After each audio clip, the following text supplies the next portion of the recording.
Good morning, Bitcoiners. It is Daniel from the Bitcoin Citadel. This is the Citadel Summer, and it is Simulation Sunday, my favorite day of the week. I hope you like it too. Today is going to be a humdinger. Be forewarned. All right. So what I want to talk about today is the power of prediction. When you can make predictions that come true, that supports the assertions that you've made about the way the world works. I got this idea from my friend Nolan Bowerly, the impresario of Bitcoin on Rumble, the Count BTC, one of the great peers of the Bitcoin network. Check his breakup channel on YouTube to go back to the dark days beginning after the 2020 election. Got a lot of us through those dark times. He is a huge Scott Adams enjoyer, and I think he got this whole frame about predictions being a great way to test your worldview and the validity of the assertions that you've made about the way the world works. I think he got that from Scott. And I think it's a great frame, a great tool to use to test your worldview. So let's talk about Bitcoin for a minute. In Bitcoin, we have a lot of predictions. One of the predictions is that all assets will go to zero against Bitcoin. And how does that look so far? How does that prediction look? It looks pretty good, right? Nolan makes predictions all the time, right? I don't want to enumerate them. You can watch his channel because he's always making predictions, and you can see some of the predictions. Not all of the predictions have come true, but a lot of them have. One of the predictions that he made that's in flight now is the breakup of Canada. And when he made that prediction, I feel a little bit of ownership of egging him on. I love to nudge Nolan forward because he's such a high energy guy, and he's got such his predictive framework and his humor is so great that I personally like, in my small way, to nudge him on. And he made this prediction about the breakup of Canada. You can look at his channel for that, and it's coming true. It's mainstream now. Alberta and Saskatchewan both have a very strong movement for, they were calling it secession. Now Dave Bradley is calling it independence, right? There's a big independence movement in those provinces of Canada, and the legal framework is clear. So I think his prediction is going to come true, and I think Canada will not exist in the form it is now, the current form. It can't. It just simply can't. If you believe in the Bitcoin worldview, if you believe that in the predictive value of the sovereign individual worldview, if you believe in the predictive value of the fourth turning worldview, Canada, as we know it, will not exist. Soon, probably within a couple of years at the most. So, in Bitcoin, we've seen how the framework of Bitcoin, Austrian economics, sound money, can be a great predictive lens to look at the future and plan, prepare. That's what we're all doing here, right? If you're watching this show, you're on board with that, I'm guessing. Well, on Simulation Sunday, we don't talk about Bitcoin. We talk about the simulation. And you may ask yourself, who is putting their ass, sorry, kid show, on the line, right? Making predictions about using a simulation model to make predictions about the future, right? And thereby validating the assertions that they've made about the way the world works. And if you followed me at all on Simulation Sundays, that the person I like the most in the realm of simulation and explaining it and actually making predictions, right, to support their model is Jason Breshears of Archaics.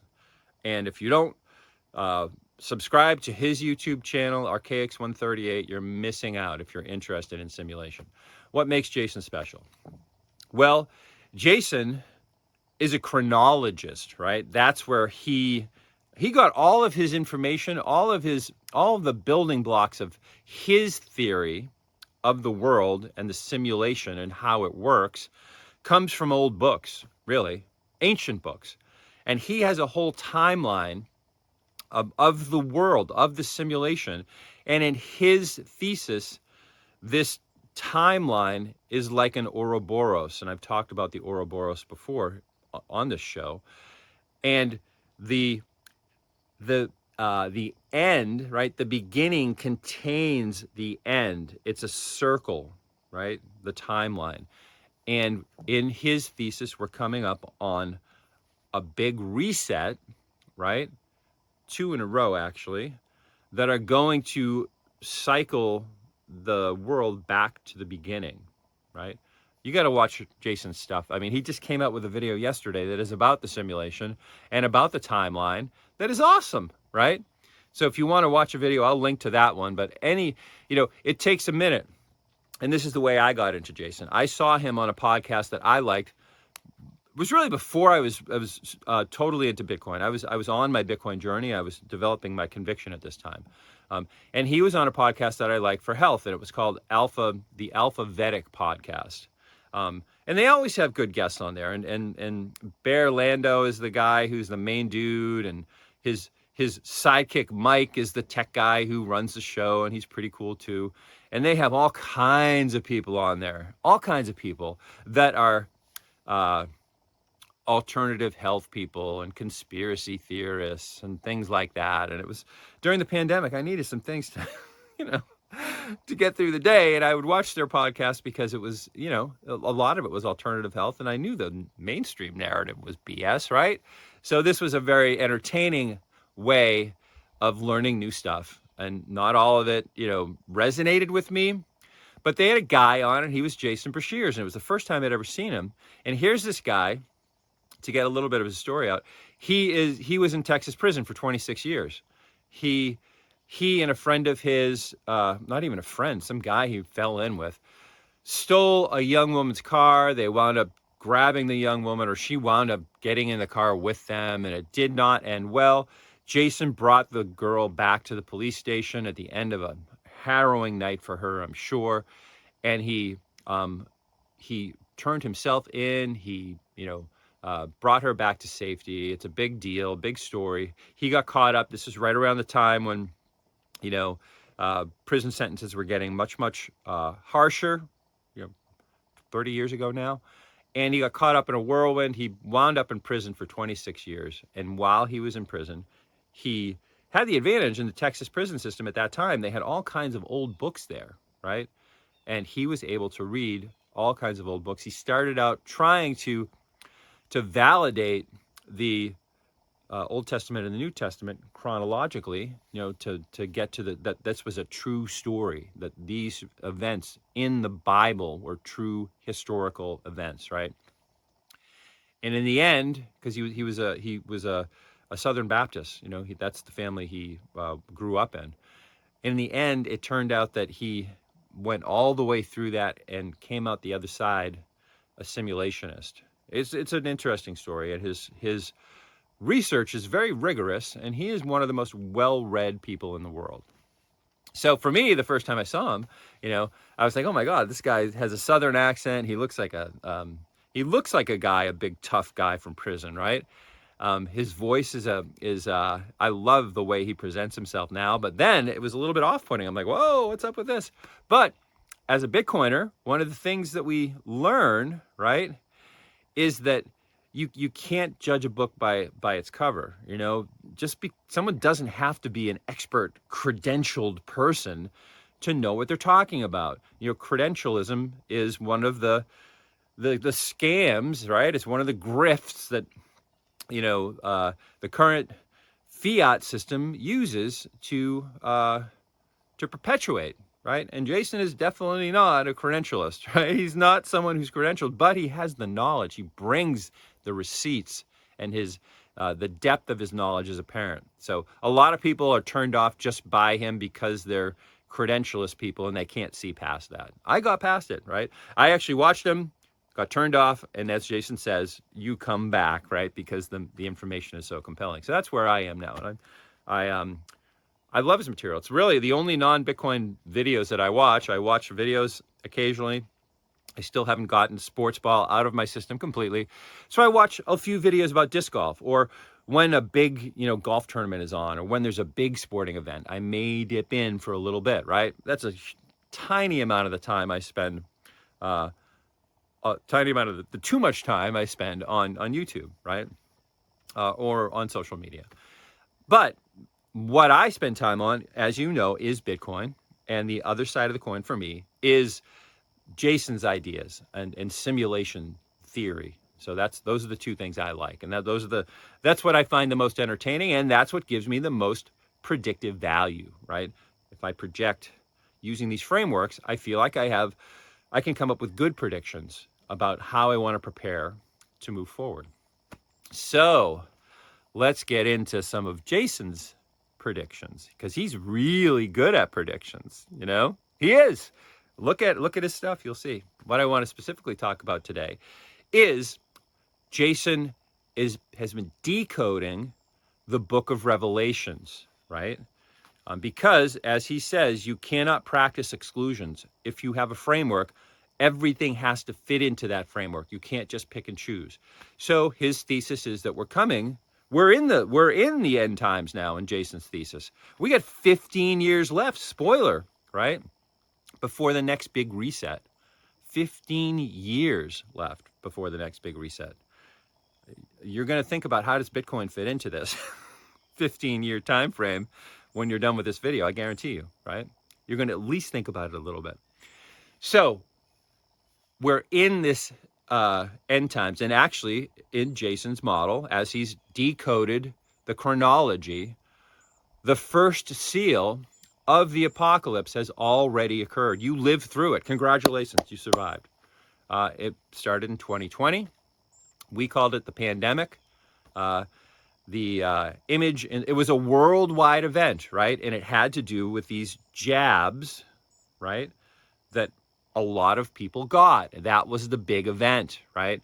And if you look at I'll try to find his first decode of the first seal. And he didn't predict the first seal. He actually retrospectively came up with this thesis that these 4-year cycles, these Olympiad cycles were starting, and that the events of 2020 corresponded with the way that the first seal is described in the ancient Greek original text, right?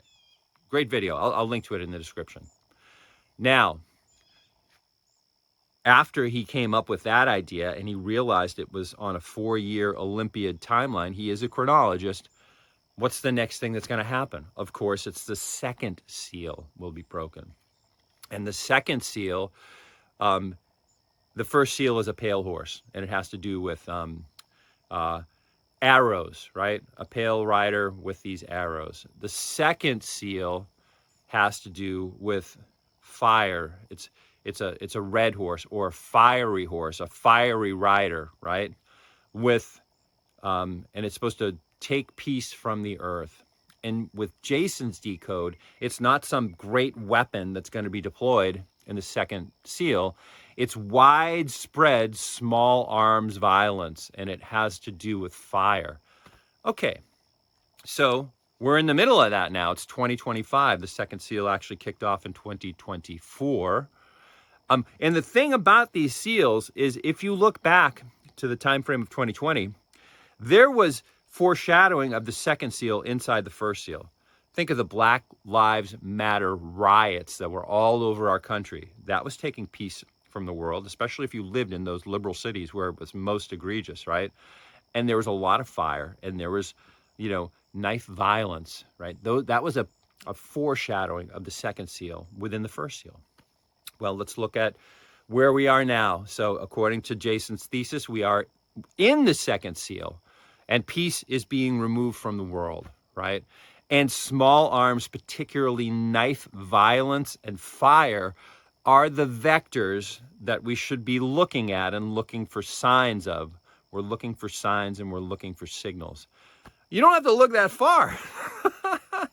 Machete violence and knife violence, especially in the Commonwealth countries, is rampant, you know? Look at the fires that have happened. We have Maui, we have LA, we have forest fires, and those Canadians can't keep their woods from burning down, dude. I think we're going to have a good sunrise this morning. Peace has been removed from the land. This is a worldwide event. If you're in the thick of it in the UK, in Australia, everywhere, in Ireland, right? It's not part of the Commonwealth, but you know, it's one of these countries. You've noticed it, right? And all around the world, this is the same level of event as the events of 2020, right? The events of the first seal. Just recently, within the last week, the wonderful premier of Nova Scotia has put in what he calls climate lockdowns, and this is due to fires, right? It would not surprise me, this would be something that might be a prediction, to see lockdowns spread. You know, I think since we are this, the whole purpose of the seals is to wake people up, first of all, right? So don't be too scared about that, right?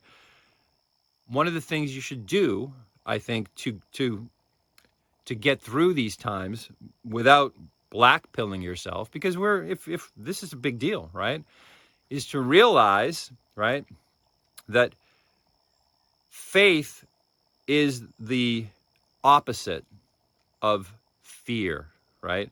So if you awaken, because this is the time of awakening, it is a time of revealing to your own immortality, then these events that you're seeing now aren't going to hit you as hard. These psyops, this breaking of the seal is not going to knock you off your game, right?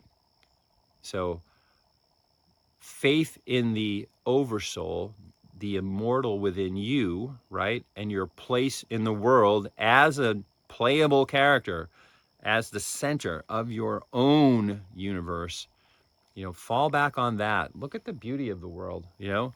This simulation is gorgeous, right? It's a testing ground for us, but it's not without its perks, right? Immortals come here to learn, to forge their immortal soul, right? And it's a pretty good venue for that. We can't complain about that, right? And we have Bitcoin now. So we're in the second seal now. We're experiencing it during this Olympiad. And we've been there since, 2024.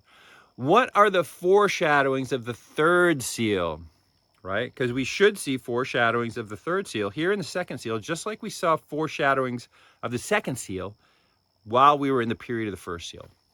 Well, the third seal, and Jason hasn't done a decode on this. I love his decodes because he actually goes right back to the original ancient Greek, and he decodes it not with the Christian varnish on it, right? Because this revelation material is not Christian or Jewish material. It predates that. It goes all the way back to the beginning, right?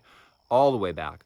And it's, maybe it's Babylonian material or material from before then, Sumerian, or I think it goes even further back. And a lot of it was written on the Great Pyramid when the white limestone casing blocks were there. The Great Pyramid was a pillar. That's what they called pyramids back then.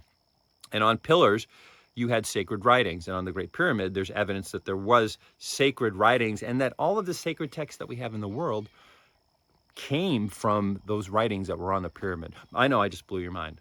I don't want to sidetrack us. Let's talk about the evidence or the foreshadowing of the third seal that we're currently experiencing in the second seal. So the second seal is intended to take peace from the world, knife violence, small arms violence, fire, rioting, all that kind of stuff, right? do a little research. You might find a little evidence of that. That's all I'm saying, right? Well, the third seal is a dark horse, a black clothed horseman on a black horse, right? That's the third rider. And the third rider is carrying a scale, right? And a scale can mean justice. But historically, that has been, you know, the way that it's been read and understood is as a sign of famine. So the third rider is the rider of famine, right? And again, I want to hear Jason's decode because he always gets a little deeper and he comes up with, he goes back to the ancient Greek and he comes up with more detail that fits it in better and blows your mind. And he hasn't made that decode for the third seal yet. If you're listening, watching this, Jason, we're waiting for that. But let's just say famine now. So are there signs, smaller signal, not like the general worldwide signal of, peace, peace being removed from the world by small arms, violence, and fire, right? Of the second seal, the classic one, right?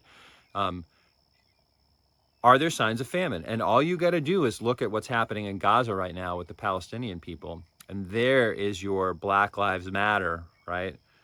Of the second seal. There's your famine. There's that signal that's coming through. Now, even though the major, the major gestalt, the major signal is peace being removed from the world through fire and rioting and small arms violence, there is another signal, and that's unfortunately the precursor of the third seal. But guess what, folks? So far, you're 2 years into the second seal. You're still hanging out. You're still surviving. These revelations are not intended to kill off everybody, right? They're not. They're intended to wake up. They're intended to wake you up. And I know that Bitcoiners are waking up. Nolan's first show was called The Breakup. It was about the breakup of the fiat system. He had the concept of the fiat apocalypse, and he's already posted a book about that, right? His new show is called The Great Awakening. So these are all, they fit in perfectly with this time that we're in, this time of revelation, this time of this apocalypse, this unveiling. And what is being unveiled is we're coming to the end. The big boss is on the horizon, right? And what you need to do is realize, this is again my reading of it based on my understanding, all the layers of the onion have to be peeled off, and they're being peeled off now. And really, I think what the secret is you are an immortal being. You have the oversoul lives in you, right? This is a training ground for you. And it's time when some souls that are in this simulation and have been here for 6,000 years are getting ready to leave, right? The Exodus is a real deal, and that's coming up in 15 years. So here's what I want you to ponder. If we have 15 years left in the Bitcoin network before this big reset that's going to knock out power grids and is going to knock the world, this reset is going to be like the Typhon flood of Noah, right? Or the Ogygian deluge that happened 552 years after that. It's supposed to be a big event, my friends, right? That doesn't mean it's going to kill everyone in the world, but it's going to be a reset. And I think that one of the things that most likely will happen is that it's going to be tough to keep the Bitcoin network running. Maybe it can be, right? Maybe it can. Maybe this is Bitcoin is a significant enough signal that it may change the trajectory of the world. It's pretty powerful. I'd say that of the great technologies that we've had that kind of come down the pipe, Bitcoin is one of them. That's really the defining technology of our time. That and large language model AIs, but I'll talk about that some other time. So think about it. 2040 is the next big reset, the next big Phoenix event. And then 6 years after that, the Nemesis X object comes back and smashes the world again, right? So, as a Bitcoiner, how do we process that information? That's the question. And that's Citadel Sunday for today. I can't wait to come back and talk about this stuff next week. But for the next 6 days, we'll talk about Bitcoin. And we will talk about things like how you can acquire Bitcoin and hold on to Bitcoin. Because for a Bitcoiner with conviction, that's all you got to do, right? It's really, really straightforward and simple. If you want to talk to me about anything, you can talk to me for a half hour for free, right? Just go to the link in the description and book some time with me. Hope you have a great Simulation Sunday. This is Daniel from the Bitcoin Citadel signing off for today. Peace.